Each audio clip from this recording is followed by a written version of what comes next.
Welcome to the Muslim Empowerment. Today we will talk about a glimpse of Islam's great concern for women.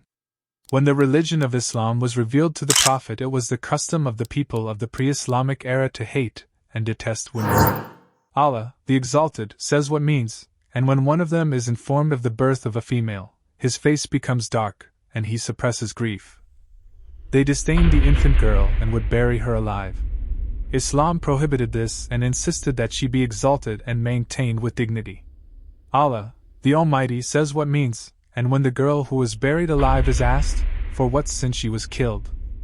In some hadith, sayings of Prophet Muhammad said, "Whoever maintains 2 daughters until they become independent will come on the day of resurrection along with me close to each other like these 2, and he joined his 2 fingers. Whoever is put to trial by these daughters and he treats them kindly, these daughters will act as a shield for him from hell." When the religion of Islam was revealed to the Prophet, it had been the habit of the people of the pre-Islamic era to prevent the woman from her share in the inheritance. Islam gave her this right, whether little or large. Allah, the Exalted, says what means, for men is a share of what the parents and close relatives leave, and for women is a share of what the parents and close relatives leave, be it little or much an obligatory share. When the religion of Islam was revealed to the Prophet, it had been the habit of the people of the pre-Islamic era to inherit women against their will. When a woman's husband died, one of the heirs would come, throw a garment over her and say, "I have inherited her just as I have inherited his wealth." This would entitle him to have more control over her than herself. Islam prohibited this. Allah, the Exalted, says what means, "O you who have believed, it is not lawful for you to inherit women by compulsion." When the religion of Islam was revealed to the Prophet, it had been the habit of the people of the pre-Islamic era to make difficulties for their women in order to prevent them from receiving their rights.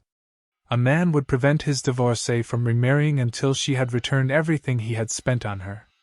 A father would prevent his daughter from marriage, and likewise, the brother would prevent his sister if he so willed. A man would mistreat his wife and refuse to divorce her unless she ransomed herself. Islam prevented all this and eradicated such behavior. Allah, the Exalted, says what means, "And do not make difficulties for them in order to take back part of what you gave them unless they commit a clear immorality." And says, "Do not prevent them from remarrying their former husbands if they agree among themselves on an acceptable basis." When the religion of Islam was revealed to the Prophet, the woman was suffering from her husband's oppression, bad morals, and ill treatment.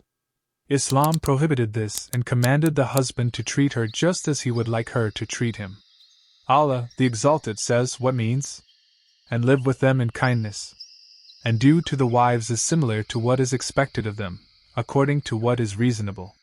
When the religion of Islam was revealed to the Prophet, the widow's iddah, the waiting period of a woman for another marriage after the death of her husband or after a divorce, was a complete year.